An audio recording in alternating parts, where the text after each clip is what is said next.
Hi, everybody. Thanks for showing up.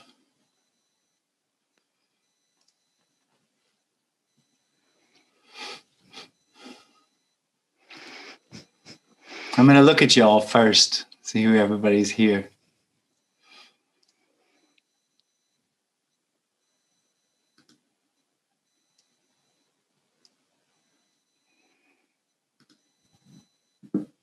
So you've landed in what I would call a radical non-duality meeting.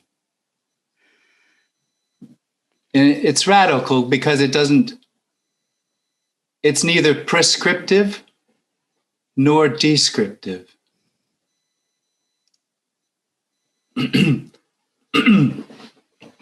It's not prescriptive because it doesn't have anyone to tell, and it doesn't have anything to say about what is. There's no prescription because the suggestion is that's what's happening.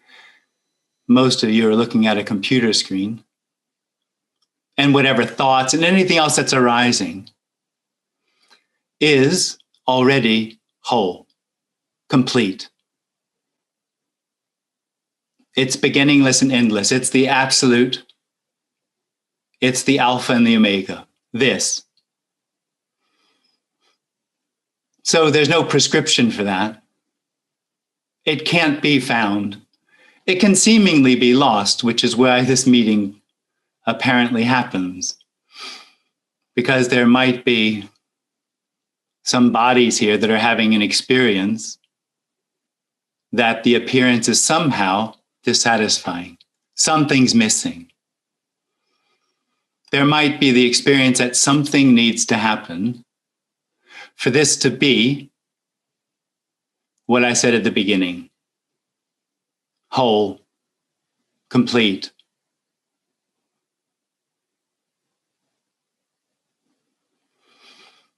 Now, that experience that something needs to happen is an illusion. The appearance is never not whole. It is never not complete. It only seems that way because there's an experience that says something needs to happen for it to be that.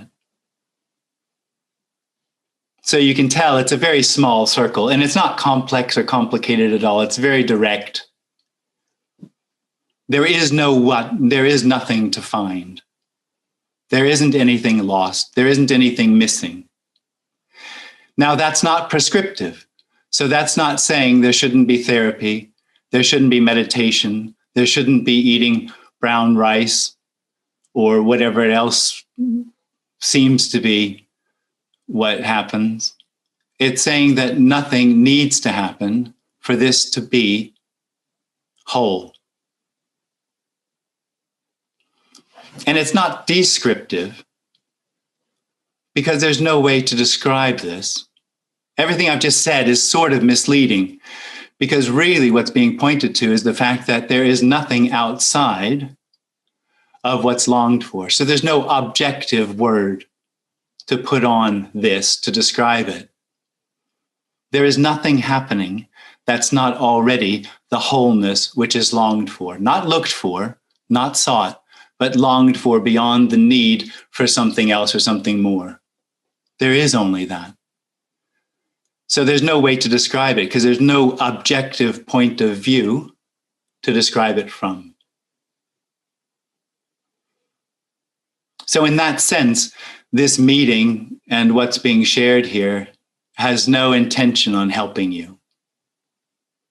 It doesn't even really see you. It sees a lot of bodies, but it's quite obvious the experience that something needs to happen is an illusion. So the message has nothing for that illusion, really. It doesn't even have the expectation that that illusion falls away. It sees the message or what's being shared here has no expectation of anything happening because, as I said at the beginning, it is already whole and complete. Now, that is not an experience. The wholeness, the completeness of the appearance is not known. So what's being shared here isn't coming from a position that Jim this one here, knows something that doesn't know and can either share it or not share it. There's no experience that brings about the wholeness that is already. That's just part of the dream of the individual, that there's something missing.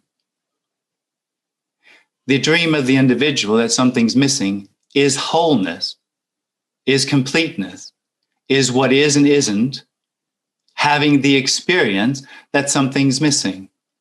There's nothing right or wrong with that. There's literally nothing right or wrong with anything.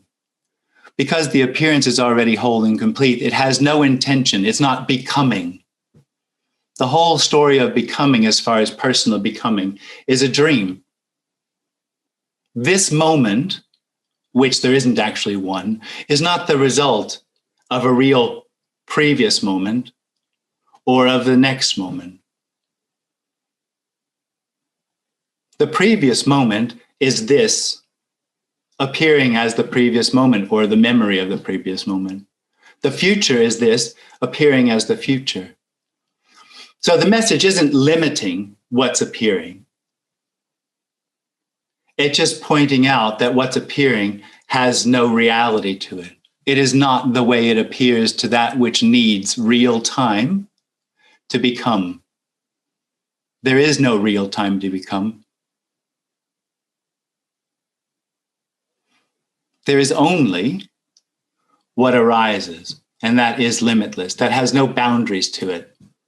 It's undefinable. And yet, it appears as this conversation.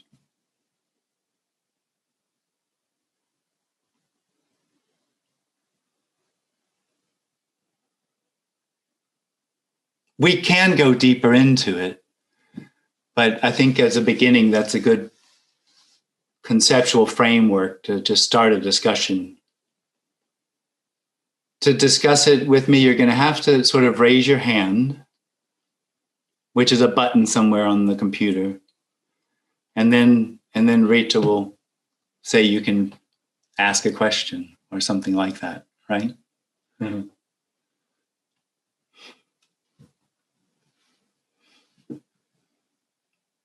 You don't have to ask a question. It's not going to help.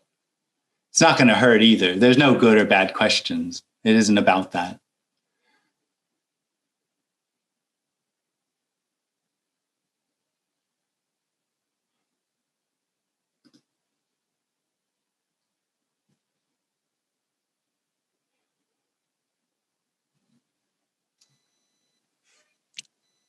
Ellen, you can unmute yourself if you want.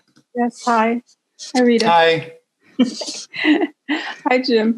Hey, where are you? There you are. Hey, Ellen. Last time I spoke to you, you disappeared and we got kicked out. Yeah. Yeah. But your words are just like a balm, just very, very nice to hear you. And I had such intense seeking my whole life. And then I came to a point where I really saw and felt that the seeking was, or this is what I felt, I'm not saying it's true, but that seeking itself was the obstruction to what it was. And so it was this whole thing that I should stop seeking, which became another search, or like a stance, almost like a stance. Not to seek. Yeah. And that's dissolving in an interesting. I don't know what I don't feel at home anywhere, like in any sense. But when I hear you talk, or just this conversation, which other people also have, I think you're really one of the best communicators of this. But when I hear that, it feels like, okay, it's like home. But I know exactly what you mean. But not anything that I'll get from it, or that I need from it. Yeah. But but I am grateful that you're doing this, and So. Well, thanks for that. Thanks. You're welcome.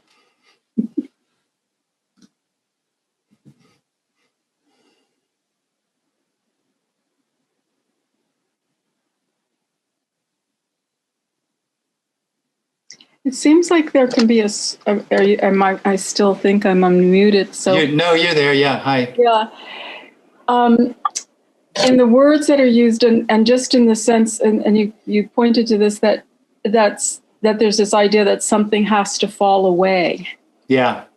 for Exactly. for it to be what it is. Yeah. Yeah. And that's the thing that just kind of tickles me. It's just, that sense, you can't be seeking. Something has to fall away for this to be exactly what it is. And that's it.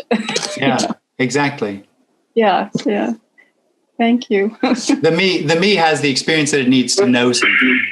Yeah. And that if it knows, it'll find what's missing is an extra knowledge or another experience. Or experience, right. Yeah. Knowing and experience for me are sort of the same thing. Yeah. Thanks. Nice to see you again. You too.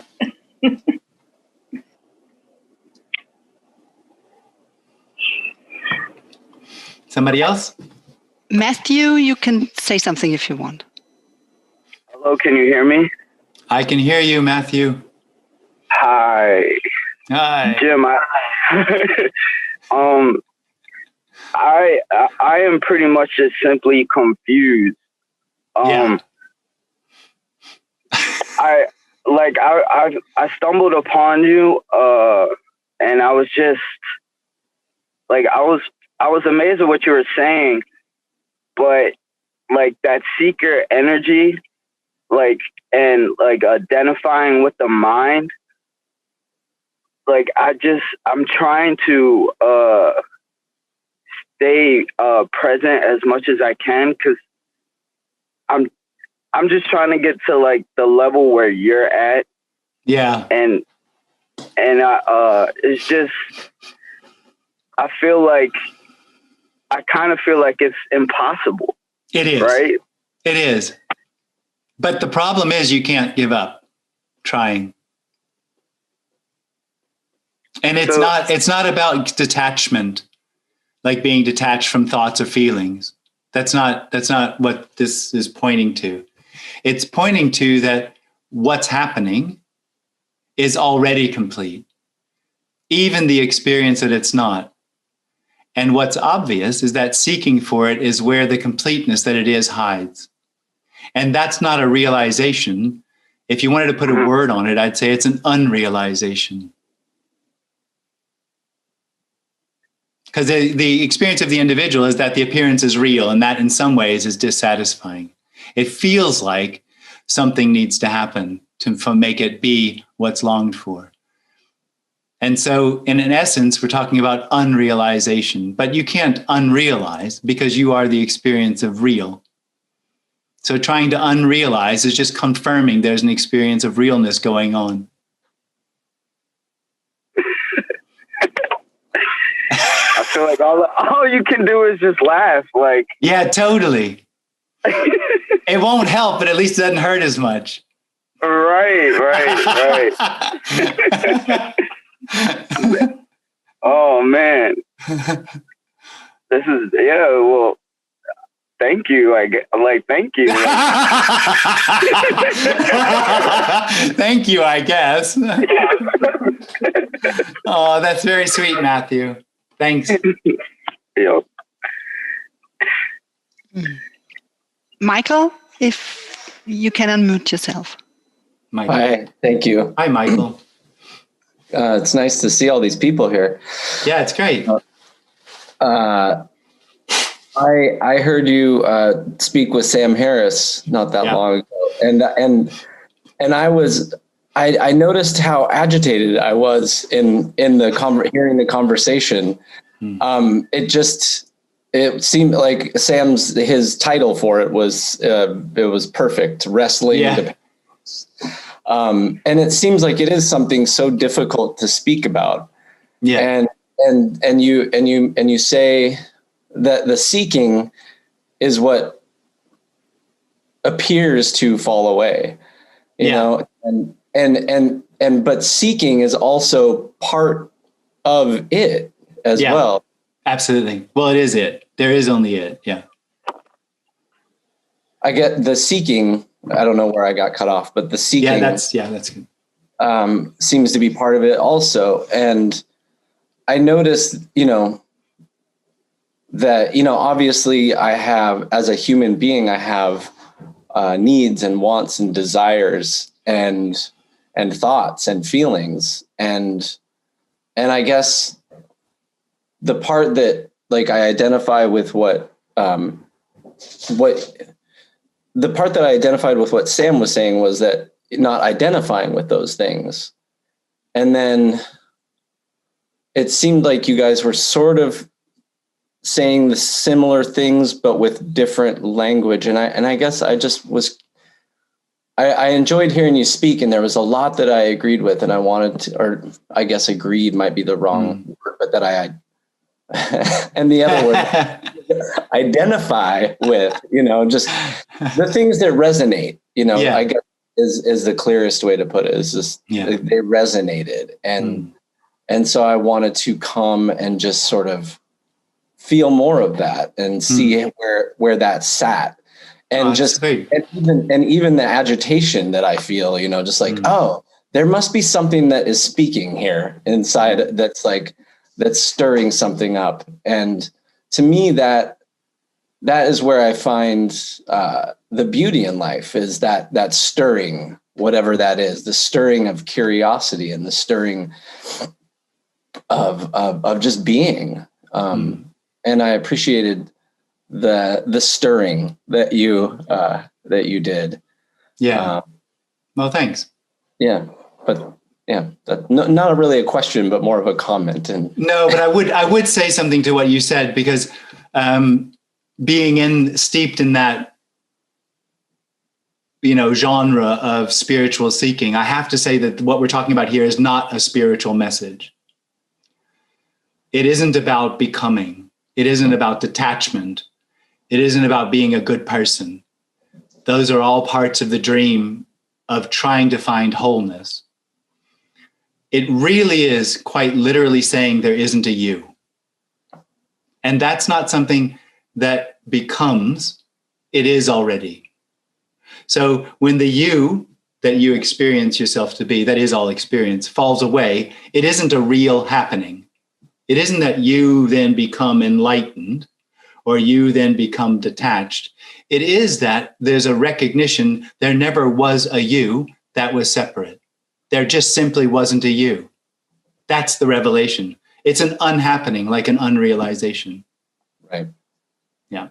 Okay. Thanks, man. Thank you.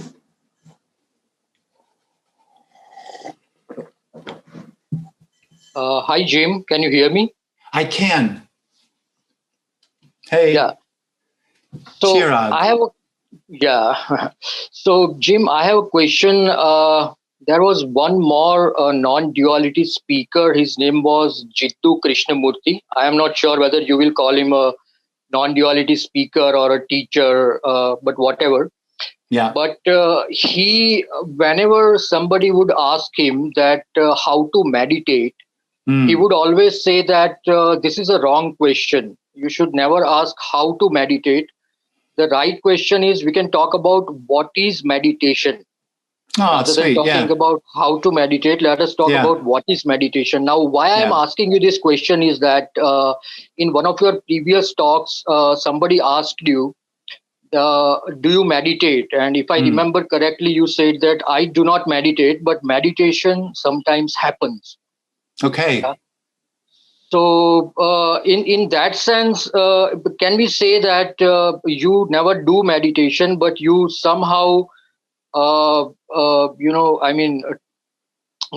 towards meditation, and that is the sign that something is going to happen or not happen, the me is going to fall or something? No, I would actually say all there is meditation. And nobody does anything. Okay. The experience of doership is really an afterthought of the appearance. So something happens, whatever it is, and then the ownership arises. Then it says, oh, I've decided to do this, or I've decided not to. And that ownership is the hope of becoming. Ownership, I'm in charge of my life. One of fundamental experience of being an individual is being in control. So why I'm asking you is that it looks to me that it is a natural consequence after hearing this message. What seems to have happened here is that I am not sure whether I can call it meditation or not, but looks like the focus has shifted. I mean, on its own. It's not that I have done that, but after listening to this message, somehow there is always a focus on other activities. I mean, I can say that I used to avoid several things initially, but after this message, it looks like I am focusing more, maybe trying to find out something or not. So sometimes it looks like a little bit of meditation, even though I never did meditation, but looks like somehow after listening to this message, somehow it goes towards meditation. There's all sorts of responses to this message. A lot of people reject it immediately. I mean, it's which is very rational approach to hearing this. I mean, because it's nonsense in a sense. And otherwise, it can create sort of a loosening. There can be a resonance, as Michael said, to the message, which will loosen that contraction. Some beliefs might be lost, and that might have been what was standing between you and being able to see certain things in your life, and some sort of rejecting them.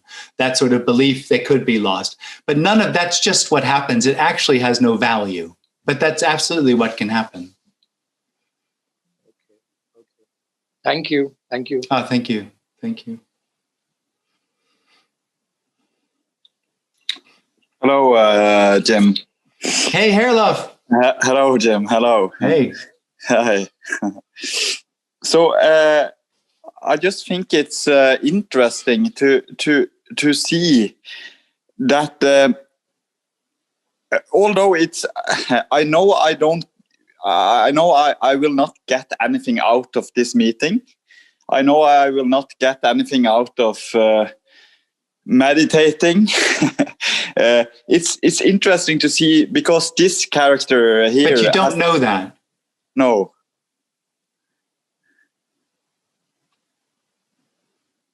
Okay.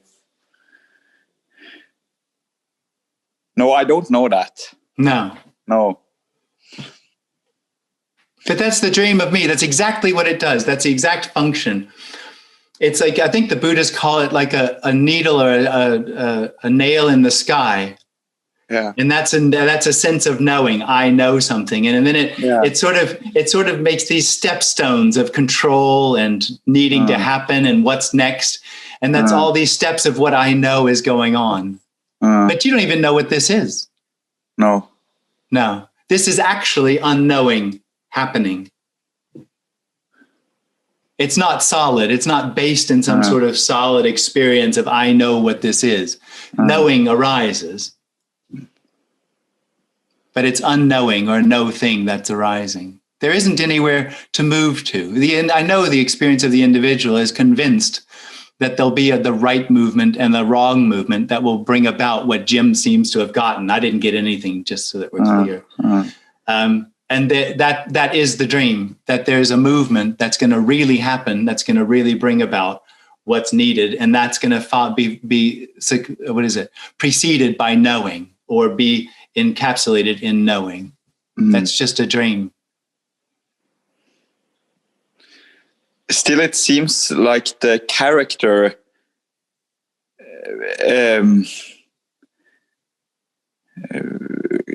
continues in a way.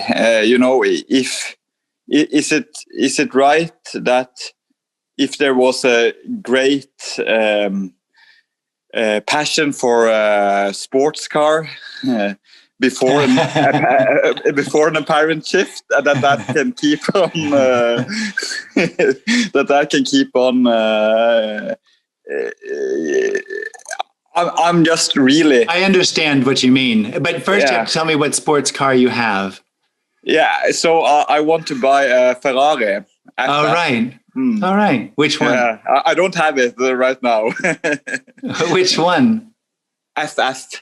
FF, right. Yeah. Okay, great. Yeah. So yes, of course it can go on. It's already there in a way. It's just that it becomes, taken over by that experience of ownership. Yeah. So the experience of me isn't anything anyone can objectify or know about, because the objectifier and the knower is that experience of me. And what it does, it's actually like a cloud of ownership, a cloud of knowing. And everything that arises, including the preferences and movements in the body or outside the body, belong then to that experience of ownership and knowing. So it will do that.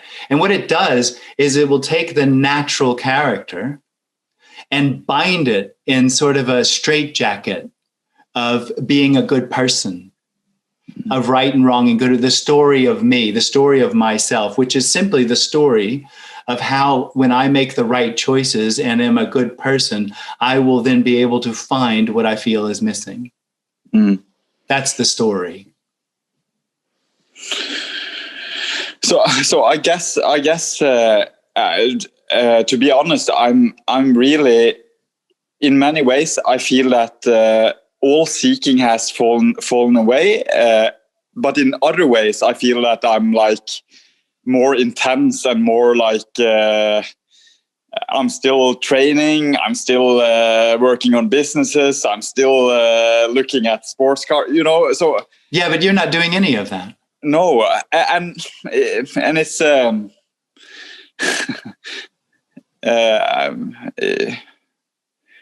feel I sort of know that. So yeah. No, but it sounds like what you're trying to do is work it out. Yeah. And you can't work this out. And the sense that it needs to be worked out is just part of the dream. Because it's really just happening. Yeah, and I know that. You know everything already. But I'm still like, in many ways I feel that it's so much relaxation with everything and no blaming myself, others. It's so I'm like unsure if the person has fallen away here or not. It doesn't matter. There isn't one to fall away. There isn't one that to fall away. No. And I could never know that if it has fallen away or not. That's... Yeah. Well, there is definitely an end of seeking. There's no knowing that there's no one, but there is the end of seeking. There is the unrealization that this is really happening. Yeah. And then I have the concept of when the person has fallen away, I have the concept of that person will not keep continuing doing fitness. It will not keep continuing taking cold showers. Because you think you're doing it. Yeah. And when that experience falls away, when real experience falls away, there's no doubt. Okay. There's no confusion. Because here is doubt. Yeah, that's what we're talking about. Yeah. It's funny how you know everything and still there's doubt. Yeah. Okay, thank you. Yeah, thanks, Erlof. Hello. Yeah, there you are. Oh, sorry. Hi, yeah. I also wanted to ask, comment on the interview with Sam Harris, in the sense. No, you've muted yourself. You've become muted, John. There we go. All right. You're commenting on the conversation. Yeah, on with Sam Harris. Yeah. And it struck me that when he kept describing certain words like consciousness, awareness, and so on as a minefield, and it occurs to me that that's when somebody's been like a sort of professional seeker for a long time. Yeah. I mean, not only do they get attached to the seeking, but they also get attached to the language of seeking. Yeah. And I couldn't help feeling that there was no problem there. But to him, there seemed to be an enormous problem. Negotiating the correct terms to use. But they all seemed. But what struck me was they all seemed to be. I thought the problem was that they all seemed to be terms which implied the presence of a seeker or a self. Yeah. Was that what was going on as far as you saw? I honestly can't remember. I know I said in the interview, in the conversation, that I didn't think we were talking about the same thing a number of times. Yeah. That's the sense I had. But I found him a very generous host. Yeah. No. I mean, really, very eloquent. Obviously, sort of, thought about this a lot. The other thing I wanted to ask about is I appreciated at the beginning when he asked for your potted spiritual autobiography. You said you were reluctant to give that because it would sort of it can lead people to think once again that whatever path you followed is the reason why you are currently why the current situation is the current situation. And I completely get that, and I've heard something very similar from Tony. And yet, actually, you did reveal in the interview, and I've heard Tony reveal, I mean, both of you had quite a long history of seeking. And so I understand, the seeking's not going to get you anywhere. But the fact is that the people who seem to have experienced this self falling away, they did have a history of seeking. That's not true. We're just the ones sitting in front of everybody. Since that interview, I've gotten at least 3 or 4 emails of people going, it's a bit silly to write, but thanks for the interview. Thanks for pointing out there's nobody here. There's nobody there anymore. So obviously there is obviously no connection between that and apparent seeking and the end of seeking. But obviously there isn't. The seeking energy is a complete illusory. What the seeking energy is, the experience of this happening is part of a real continuum, which it never is. So that seeking would lead to the end of seeking would have to then fit into that real continuum, and it's not already. But it's not already. So there is nothing in that experience illusory real continuum that brings about the recognition there isn't one. Yeah, there can't be. No, there can't be. Yeah. No, I'm. That's good to hear, because I am somebody who have heard versions of this message and felt drawn to it from since forever, but I never felt inclined to. And I heard about gurus who seemed to be, the way to do it, but I never felt inclined to pursue them. And I sort of thought, how is it that I just I know this is the self speaking, but this message resonates with me so clearly. Yeah. And yet I don't seem to have. For example, at your last retreat in the garden, there were a couple of people there who had years of honest seeking under their belts, and I thought, God, it doesn't seem to have done them any good at all. I mean, no, if they recognize what was being said, what is being said now. Yeah. It's not easy to hear what's being said, really. No, that's clear. Yeah. Yeah, most people can't hear it. Well, it's not easy. Yeah. Okay. Thanks, Jim. Thanks very much. Thank you. Thanks. Who's Pablo? next, Rita? Pablo? Yes. Hello. Hey, Pablo. Hi. Hello, Jim. From Mexico City. Oh, wow. I just wanted to ask you or comment on whether the message says something about, you have said something about that the body receives a contracted energy. Yes. And because the body has a brain, and the brain is doing this mental activity, that's why this dream appears, or that's why? No, it's a little bit different. It's a little different than that. It doesn't have anything to do with mental activity. Okay, but the story that we tell ourselves comes from where? The story the story of me, which is simply the experience that what is knowable or real, comes out of a contracted energy. And the first thing that comes out of the contracted energy is an experience or a knowing of here. Mm-hmm. And that's the beginning of the dream. Okay, so we are living in this dream.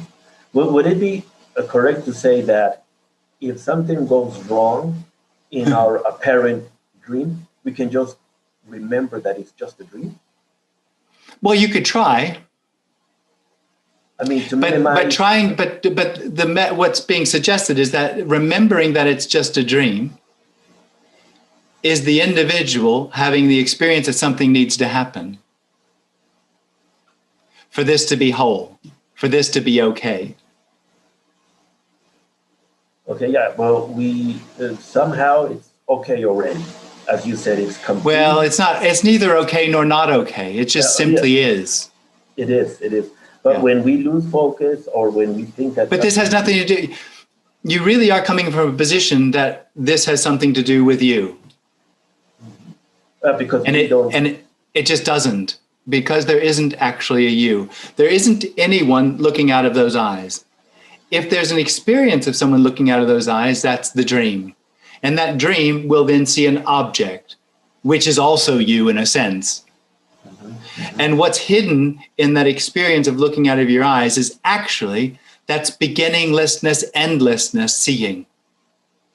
It didn't start just now. It has no beginning, it has no end. It's just apparent. It's just seeming to be. And as soon as there's someone looking out and there's an object, there's the need to control. There's a need to know what's happening. There's a need to be responsible. There's a need to find. And what's looked for really is the aliveness, which is looking out of the eyes, which is the body, which is the seen. That's what's longed for. But it seems lost because it's known. It's owned. And there's nothing to be done about that because it's an illusion. There's only aliveness. Okay. I'll meditate. Yeah, you do that. Thank you. Thanks, Pablo. Thank you. Susie, you can unmute yourself. Thank you. Hi, Jim. Hi, Susie. Hi, I'm here in Newtown, Connecticut. Introduced to you by the Sam Harris podcast. Yeah. Although I didn't understand a lot of it, I found myself wanting to hear more and finding it kind of soothing. My question's about grief. I work with families who lost children in the Sandy Hook shootings. And I myself lost my son 6 months ago. He was 22. How do you, what you were just saying to that last gentleman, the beginningless and endless, and on some level, we know that to be true, but how do you reconcile that with all-encompassing grief that that even animals... Why does it need to be reconciled? Where's the problem with grief? It can stifle your ability to live. What's wrong with having a stifled ability to live? Nothing, I guess. No. Well, what happens is the individual has an experience because it has a story about the future and what needs to happen, how this needs to become something. Mm-hmm. And so what it says there's certain things that should and shouldn't be. That's part of its story. That's where personal judgment comes from, because it has the experience that there's a path to find wholeness. And that path includes certain things and excludes other things. So personal judgment. So if people, I don't know, if you have a story of people who meditate are better than people who don't meditate. And that's the story, because meditation will bring you to what you're looking for. That's the story. Mm-hmm. Now, what will be misunderstood in this is not suggesting that grief should be great, should be joyous. It's not suggesting that a stifled experience of life should be just accepted. What it is saying is there's nothing right or wrong with grief, and there's nothing right or wrong with a stifled experience of life. It's just simply what arises. If we know it's an illusion and it's a story. Nobody knows it's an illusion. This doesn't know anything. Mm. There's no authority here. There's no hierarchy about this. Jim didn't find anything. The experience of losing what is stopped happening. Mm. But nothing was found. There's just no one left to find it. The dream and the dreamer are the same. So when the dream and the dreamer end, no one wakes up. I'll have to think about that one. It doesn't make any sense.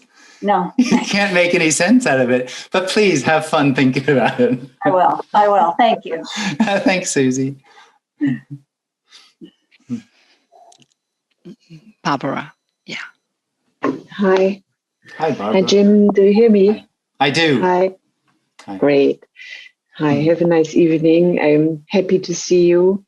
And you. I'm somehow attracted to this kind of conversation or to this kind of what's been said. Yeah. But today was a day I felt, and also you brought it up again, it was not but this feels like a big disappointment by understanding there is no objective thing out there. Yeah. And I have to digest. Yeah, there's not even an in there. Yeah, this is not so confusing. But nothing out there. Mm. This is there's no out there. Yeah, but it's somehow it feels to know. And yeah. It brings a kind of, it's all futile, it's all doesn't make sense anymore. No. So yes. Yay!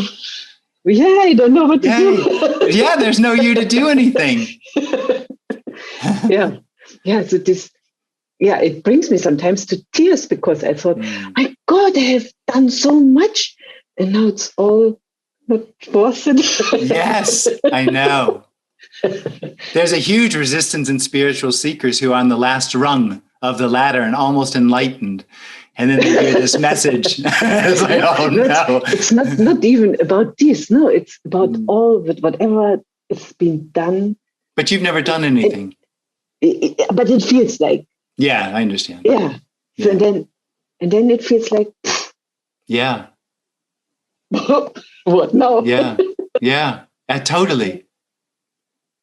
Yeah. And also I wanted to know, do you, this one, Jim, are able to learn something new right now? No, I'm just like a block of wood now. Nothing goes in or out. No, I'm sorry. That was a joke. Sorry, Barbara. That was a joke. I'm sorry. I believe you. I know. That's the reason I have to say it so quickly. Okay. I'm a bit of a rascal when I talk about things, but it's a new language also. It's actually what we're talking about. I know talking about it sounds quite special and wild and you know, what would you say? So mystical, and it is, but it's this. It's not. It's ordinariness. Yeah. It's nothing special somewhere elseness, and that's one of the big revelations or unrealizations. Is that's what's longed for isn't really something special. That's just a part of the experience of the individual. What's longed for is the ordinary simplicity that is already. So this body has a parent ordinary life. Okay. Pruning trees and cooking dinner and stuff like that. Because there is also a kind of fear. I can't do, let's say, motorcycling anymore. Yeah. What do you think? But the thing is you think you've done something. Yeah. This comes from you this. Didn't. And then you didn't. Cannot imagine how it No, you can't. Different. Yeah. But you can't imagine it. That's the point. Yeah. Okay. Thank you so much. Thanks, Barbara. Have a nice evening. Thank you. You too. Bye. Yes, now next is Simon. Hello, Jim. Hi, Simon. Thanks for I couldn't work out how to raise my hand, so I was all right. I was picking Rita. Yeah, I guess a number of people on here may have heard you on Sam Harris, and so I've listened to Sam Harris's podcast a lot, and not so much his meditation things, although I am very interested in that. I've been interested in this sort of thing, well, as long as I can remember. I don't actually meditate or anything like that. But yeah, I enjoyed the conversation you had with him, and I thought, then I looked on your website and saw this meeting was, a very convenient time for me in the UK and Saturday, so I might as well join. It's an entertaining conversation, because hearing everything Sam seemed to say, you'd say, no, that's not it. And but actually, I mean, my understanding, which may be very limited, of what you're saying and what I understand, having heard Sam a lot to say, does sound to me like there are a lot of similarities. I think a lot of what you're saying, one of the things anyway, you've never actually used a phrase, but it sounds like free will is an illusion. Yeah. And I mean, that's a big thing that Sam Harris has talked about. That so it sounds to me like when you're saying you never have been motorcycling, etc., some extent, what you're saying is not that motorcycling doesn't go on in some way, it's going on, but that you that thinks it's doing the motorcycling, that's choosing to do the motorcycling and is a unified self doing the motorcycling, is an illusion. No, well, it's actually the point here is that the individual itself, not the free will, that's just a sort of a quality of the experience of being separate, but that separation itself is illusory. Right, but then if there is no self anyway, it's an illusion. Then things are happening, and there is no free will. I mean, there is. I mean, it's not atoms and empty space. That's a very old-fashioned way of speaking. But ultimately, whatever the universe fundamentally is, that's going on. It's giving rise to this illusion of selves somehow, but it's going on with possibly in it sounds bad, I guess, in what sounds like a sort of quasi-spiritual meeting, but almost in a mechanical way, without actually a self to have a free will. But you're telling a story about how the universe functions as though it were real.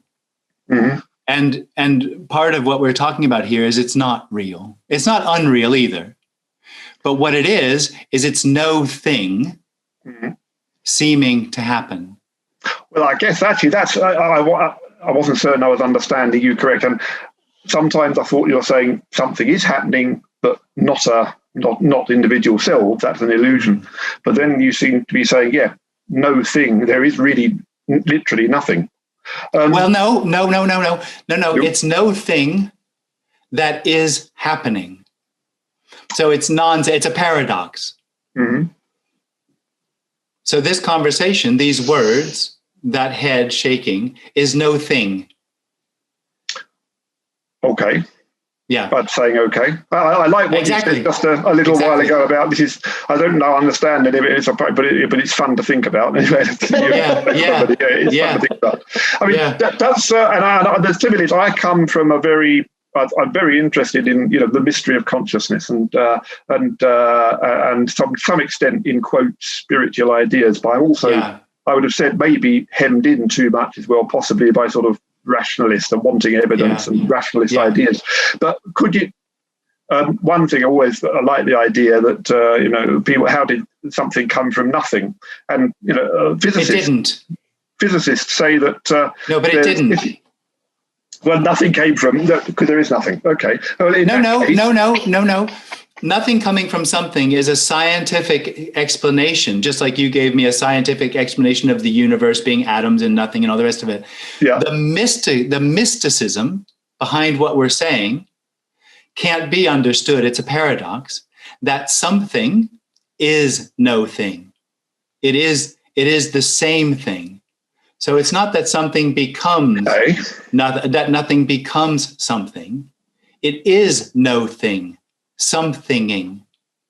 And what happens there, that's recognized or obvious when there's no longer anything that's really happening. So there's no real time for something to become. There's no real time for there to be a real any object out there. The whole thing collapses into simply what appears, which is neither real nor unreal. It is the absolute appearing relative, the absolute relativing. And that can't be understood.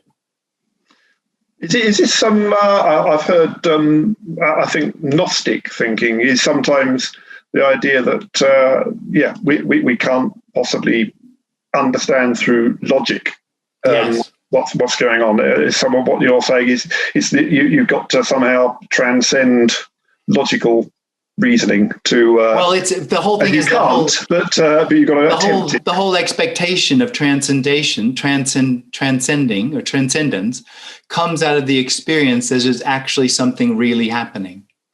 And as we've already said, there isn't anything really happening. It's no thing seeming to happen. It's no thing happening. There's no real space, distance, or time in that. There is also, maybe to your surprise, no consciousness and no awareness. I wanted those to bring things that are up, quite, actually. Those things are quite obviously a contracted sense of separation that's held in the body. So, what do you think of somebody like Daniel Dennett, who says, I don't know too much about him. Consciousness is an illusion? Because yes, well, that's true. He can make me quite irrationally angry, and I'm sure that's I'm not surprised. Obviously, I can believe I can believe everything's an illusion, and he'll say, for example, red doesn't really exist in the universe; it's an illusion in our head. Fine, I'm fine with that, but then he'll go further and say, like, consciousness is like an illusion of an illusion. It is, and that. Well, obviously, I can't get on board with that. And sometimes it sounds like what you're saying. That, I mean, Sam Harris and Daniel Dennett have had quite big, especially about free will, some arguments. And I think Sam Harris is more that, no, consciousness does exist. Daniel Dennett is, no, it's an illusion. Although he's a very hard scientist. He's a philosopher, but he's still quite hard because he's studied how the brain works. He says, no, it's an illusion. It's produced by the brain. To some extent, some of what you said sounds a bit like Daniel Dennett. Yeah, it might be. Yeah. So, but then it sounds like I can't get that. Yeah. Okay. No, of course not. And the other thing was some of what you're saying. Maybe could it?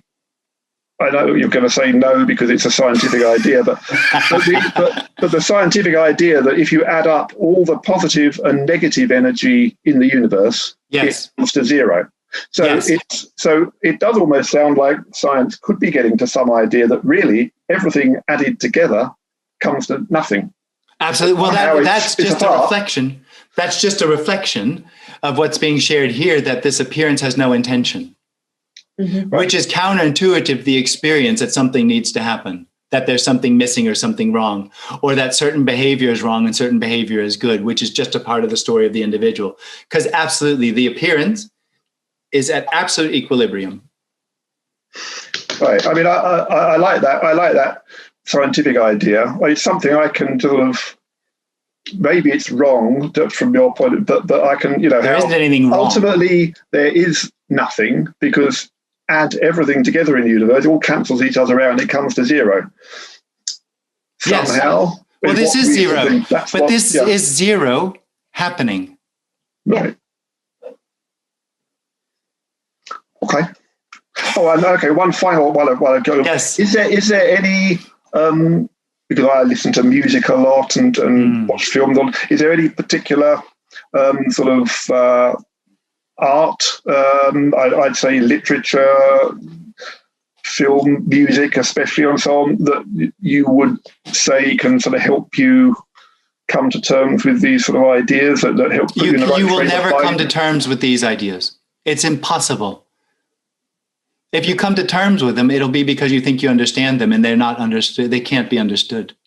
It's not about understanding. The need to understand is sort of a need for more experience, the need to sort of add knowing onto yourself, which just comes out of an interesting aspect of this is that first initial here-ness, which is the first thing known, seems to be, when it arises, like a comfort blanket. It's like, oh, I have something. What's not so obvious is the need to, the knowing is at the same time the need to know. And that is never, ever satisfied. It goes on and on and on in the hope that if I know enough, I will then be free of the need to know. And that's a hopeless endeavor. And it's a hopeless because this is free already.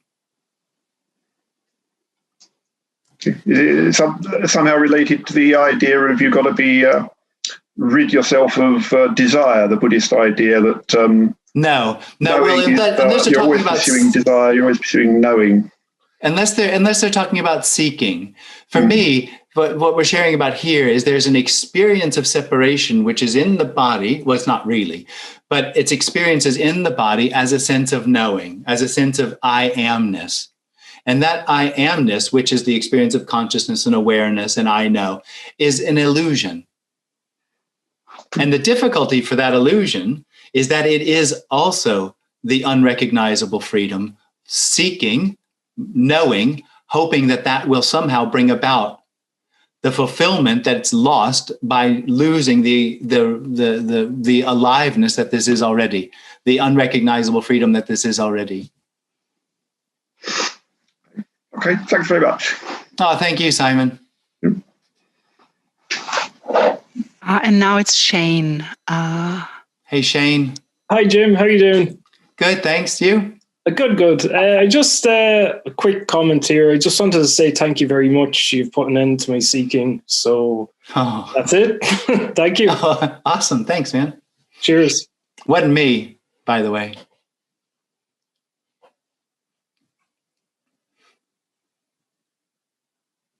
And that's quite obvious here, that it really is just the message. So if there's love or anything arising about this, it is the message that's loved. It is the message which somehow can break up the seemingly cement experience of knowing. And when that starts to break up, the unconditional love that this already is just begins to, in some ways, seems to bubble out. It's got nothing to do with Jim. There isn't one. Hi, can you hear me? I can, yes. Yeah, thank you. It's my first time in your Zoom meeting. I've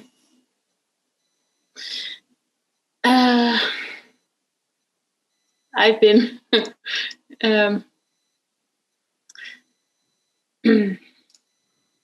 repeating my question, and now I lost my question, but it's kind of like that's all right, just make one up. Yeah, right. A few months ago I had this one experience where I was walking from the supermarket to my home, and it was like everything just fell away, and I was laughing so hard, and I thought, wow, everything I've learned about God and Jesus, and it's all, I was just laughing so hard. I don't understand, and I don't want to make a point of it now. But it was such a relief, and I was, yeah. And I was just thinking, I am scared every day, like scared of meeting people and interacting and everything. And I was just thinking, like, is there even a feeling of safety in this world possible? Because, well, for the individual, there's temporary safety when it feels like it knows something or it has something. But fear, all fear, is really the fear of death. And that's the experience that time is real. Because the experience of death is the experience that something might change, something's out of control, and in the end, it's the loss of experience itself. Yeah. It's not. There isn't any death because time isn't real. It's just part of the illusion of the individual that I am real and time is real and space is real and there are real objects.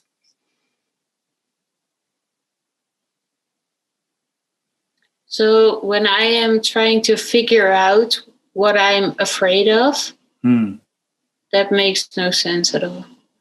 Well, as a therapy technique, it makes a lot of sense to talk about and find out what you're afraid of and work with that. But as far as what we're talking about here, fear will always arise when there's the experience that what's happening is real. There will always be fear.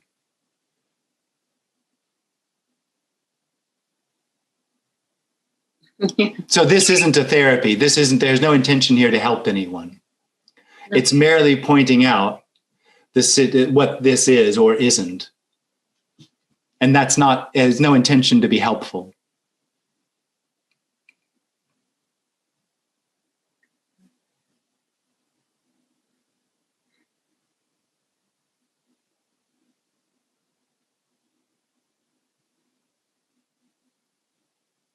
I can't see you anymore, so I can't tell if we're done or not. Did you want to say something else? No, it's okay. But it's like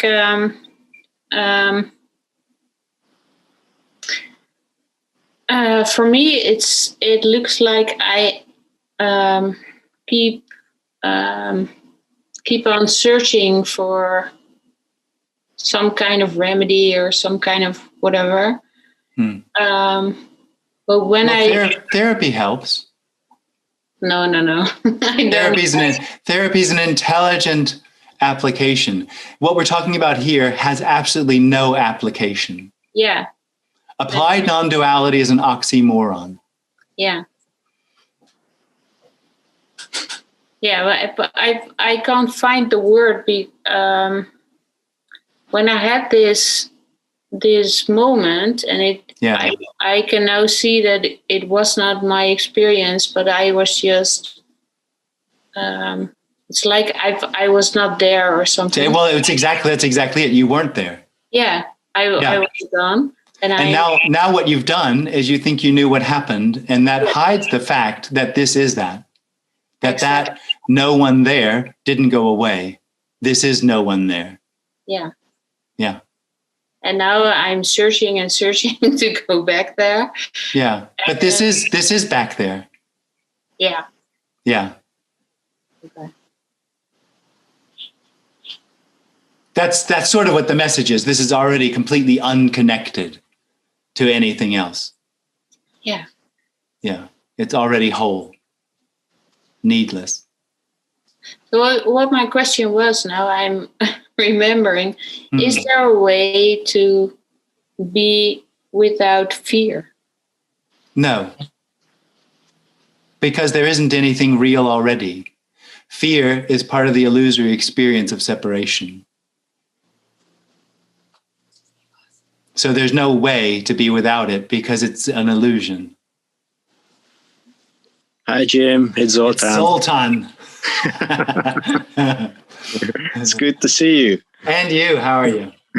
Oh, not too bad. And you? Great. Thanks. Bit busy at the moment. Oh, yeah. Sorry about that. So I think I'm still doing this applied non-duality. No, just so you understand, every individual, when it hears this, what we're talking about, will necessarily put it into its story, and it will try to say there's no me, or there is a me, or I'm not experiencing. It will absolutely do that. There's no one in there that could not do it. Yeah. Trying to work it out. Yeah. It's hopeless, but something brings me here from time to time. Yeah. That's because you're in love with me. Yeah. Yeah. I mean, it feels like it's like a sect, you know. I don't know if this word exists in English. Sect. Oh, it does. It does. Yeah. So I think, and this is the weirdest sect on the earth, I think. So it's like it's a sect without anybody in it. Yeah, could be. With no members. Yeah, and since I belong to this sect now, what if I careful? I'm going to kick you out. Yeah. Oh no, you are in love with me too, so you won't. So what if I bet on the wrong horse? I mean, like, yeah, and, totally. You did already. Yeah, you're betting on the wrong horse right now. I am, and that's the biggest risk I'm taking in my life. Yeah. I mean, and I suppose there is no confirmation whether it's right or wrong. There isn't anything right or wrong. It's only the individual that's looking for confirmation. Yeah. And it's hopeless, not because the individual needs to experience hopelessness, but because this is already it. So the seeking is looking for it. And that's hopeless because it is already. Yeah. So I suppose I stay with this sect for as long as I can. Until somehow I just fall away or you never will. It'll never happen. Yeah, I know. I know. Yeah. I mean, I understand that, but I mean, I long for. Yeah. Yeah. That's it, I think. Yeah. Thanks, Sultan. Good to see you. Thanks, Jim. Arif? Yes. Hi, Jim. Hey, Arif. I'm, you good? I am. How are you? I've already said this a few times. Yeah, all well. Yeah. I don't know. I don't know if I'm fine or if just fine is, so I'll just keep it to that. So, yeah, I mean, great hearing you anyway. I mean, I haven't heard the Sam Harris podcast, so I might go and check that out in the meantime. I guess I raised my hand, not exactly with a question, but sort of reflecting on something. And so thought I'll just share that. And I've heard you frequently talk about just aliveness or no thing, something. I mean, thinging all the time, and that's just what it is. And I heard you previously also talk about, nothing really is and it isn't. So sort of like a collapse, and that's just what happened. Something that strikes me then is this sense of diligence, not diligence on the part of the individual, the so-called, oh, I'm diligent, I'm going to do this and that, but more like this aliveness. It's like, it's just that there is diligence all around, and there is no effort of becoming required in that sense. I mean, this is something that just sounds like awareness to me. Mm-hmm. What was it? Awareness? Yeah. Say? In what sense? Could you? Oh, diligence. I'm trying to make sense of it, and it sounds like something like awareness. Could be. Yeah. That's what sort of occurred to me. So I guess I'm kind of I don't know if I'm asking, but I think I'm going to the place where I'm trying to see if that's what you've been talking about. No. Mm-hmm. Okay, so well, it's just awareness is separation. Mm-hmm. Yeah. So So just being aware that something is diligent is also a separation. Exactly. I can see that as well. As you were saying, the thing is there as we speak. Yeah, it's funny. It is.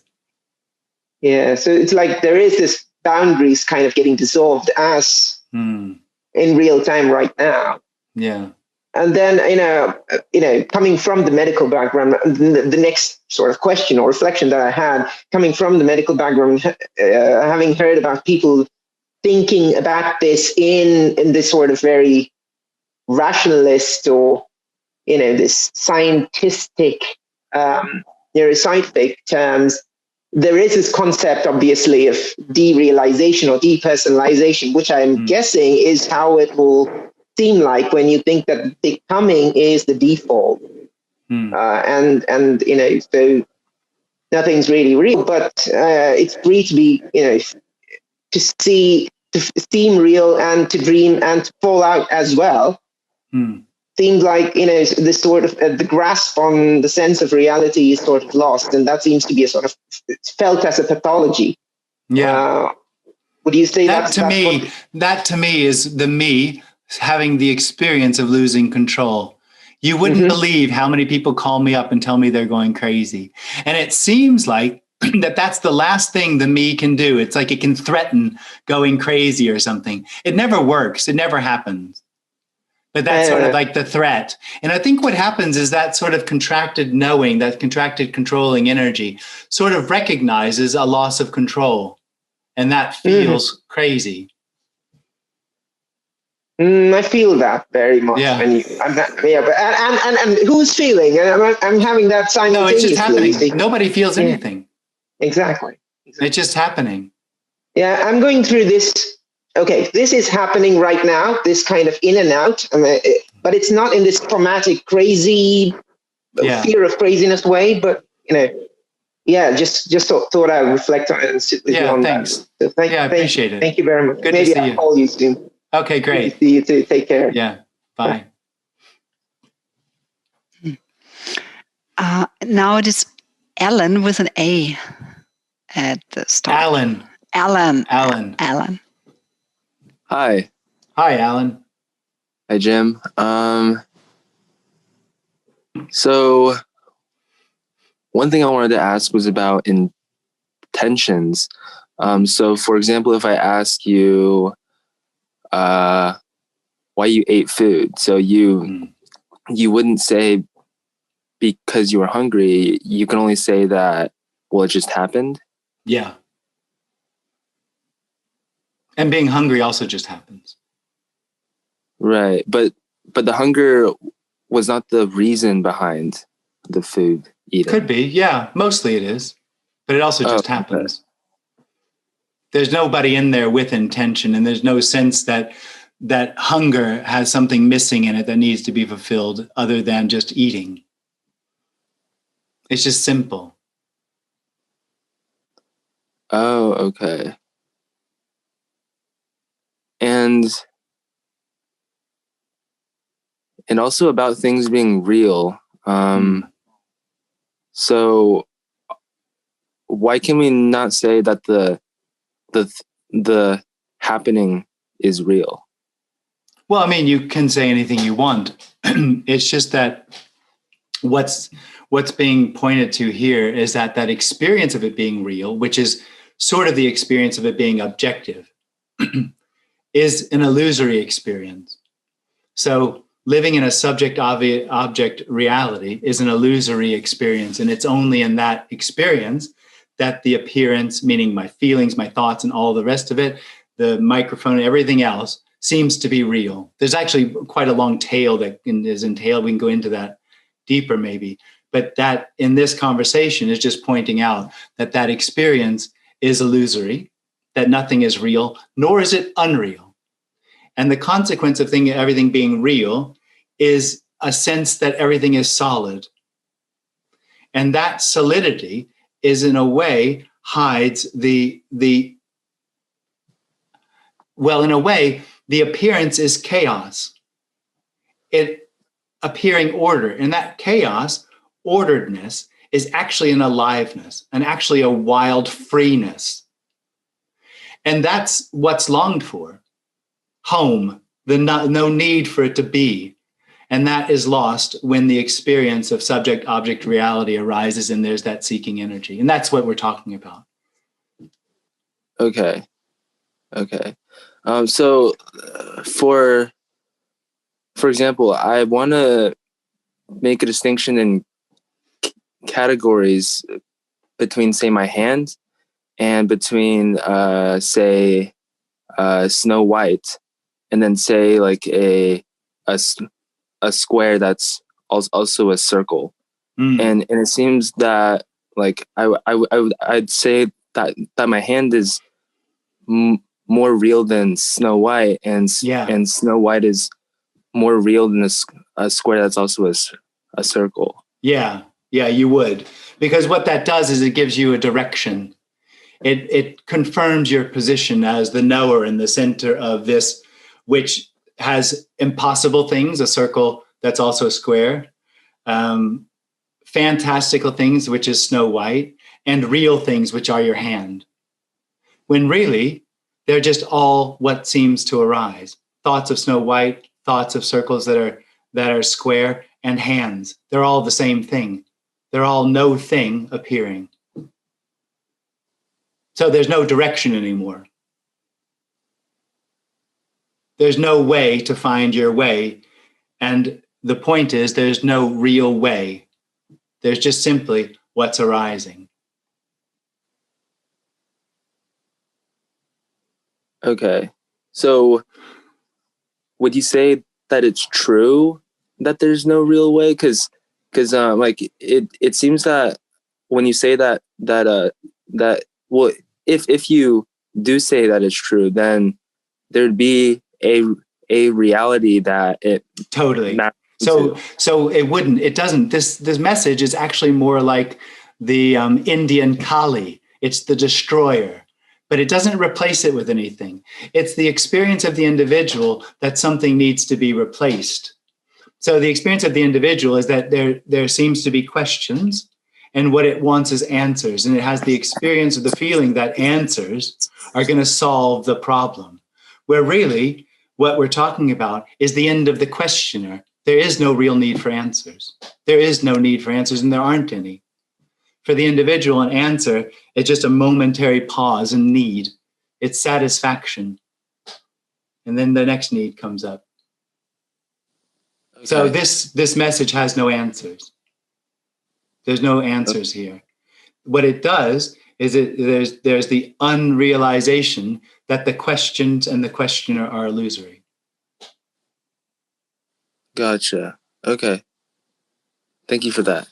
All right. Thanks, Alan. Hi, Jim. Hey, Stephen. Hey. My question is whether this message can be formulated more and less accurately. Probably. I don't know. Yeah, probably. And doesn't matter though. It really doesn't matter because in the sense that which resonates with this can resonate with a stone or the sky or somebody talking about nonsense. I mean, it just doesn't matter because everything, absolutely everything, all the entire appearance is pauselessly saying, this is whole, this is complete. There's nothing needed. It's endless. It's always like that. So, but yeah, I think when you get down to it, it probably can be clearer and not so clear. And is there any way that it could be wrong? Is there anything that there isn't anything wrong? What I find misleading is a spiritual teaching that promises happiness, because that says that happiness, which I'm not talking about happiness, but let's say unconditional freedom, can be found. And it's obvious from here that it can only be lost, seemingly lost, and it cannot be found.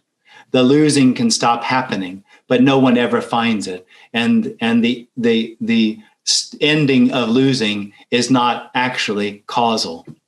It's the end of something that's already not happening. I see. So it's the undoing of anything that could be right or wrong. Yeah, absolutely. I see. There's no need anymore for right or wrong. The right and wrong is the story that I have about myself, about how I'm going to find that cause, which is going to bring about the freedom I'm looking for. And what's obvious is that this is already, and this is important as much as anything is important, this is already unrecognizably free. So it's not recognizably free. It's unrecognizably free, meaning it's nothing in it for you. So there's no precision at all in how to communicate this message. Well, there's there seems to be certain words that are more suggestive of what's being pointed to than others. But at the same time, every word is that. Spiritual teachings are that. There is nothing that is not already that whole completeness. It's true. So even if the message can't be right or wrong, does that still, in saying that could that not still be right or wrong? No, there isn't anything right or wrong. This is the recognition. No, the recognition of the uncaused cause, or the emptiness that this is, can apparently happen anywhere under any circumstances, and does. I get calls of people pouring coffee or driving cars or getting up in the morning. Who have listened to you speak, presumably. Yeah, presumably. But that's not what I was suggesting. I know. The suggestion was that there's no direct causal, because it's actually, in the end, it doesn't really happen. See, the dream of the individual, it's going to happen. This is it already. The only real happening is the illusion that this is really happening. This is really going to become the next moment, the next appearance, that there's something else real as well as this. There isn't something else. So it's the dream of something else which collapses, revealing all there is what seems to be. And that's uncaused. It is already. And what's the difference between before the collapse and after the collapse? Nothing. Nothing. I mean, I could tell you a story, but it's really boring. And that's just as much a story as anything else. Totally. The whole thing when we talk about the collapse of that seeking, that's a story. But that does tend to be the focus of these. Well, of course it is. Like applied non-duality, of course. Yeah. It seems to be the focus, but it would have to be. And that's exactly what the response from here is. There's no message. There's nothing to say. But the response is it's not going to happen. Okay. Thank you. Thanks, Stephen. I guess we might as well talk to the last three people, huh? Yeah, the next is Syed Ahmed. He had his hand up earlier as well. Yes. Hi, yeah. I wasn't sure if I should ask this question or not, but yeah. There's no choice. There's a sense here that there's no knowing of going to or there's no there's a singularity. Yeah. Nothing is of something, or the knowing in itself is it. But here it feels like you should be drawn into like the flow, or automatically one should fall into the river or something. And I don't know what to make out of that sense here. Yeah. An expectation that when there's no one there, that it should look like something in particular. That's just part of the dream. It doesn't matter if there's someone there or not. There isn't anyone there already. There is no relevance to the experience of being someone or the end of that experience. So it has no value. I'm sorry, go ahead. Yeah, so there's nothing to happen. No, this is already nothing happening.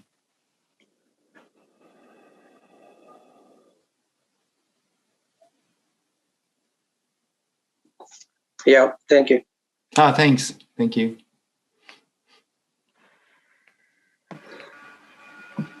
Hi, Jim. Jackie here. Hey, Jackie. I wondered what do you mean when you use the word aliveness? What's that pointing to? This, without any need for it to be anything, something else. So that kind of everything as it is perfect and whole. That's the same. This But I have to aliveness. say, the need for it to become something else is also aliveness. It just seems to hide. It just seems to make the aliveness unfulfilling, which is also aliveness, having the experience of being unfulfilled. So it's not that once there's no, once the illusion of the self has gone, that there's more aliveness. Well, in a sense, you could say there is, because the sense that experience of separation is very takes a lot of energy. Yeah. Because it can't differentiate. So it is in relationship with everything that arises, and it's valuing and judging everything that's in its purview. And funny enough, what does arise is equally as important to it as what doesn't arise.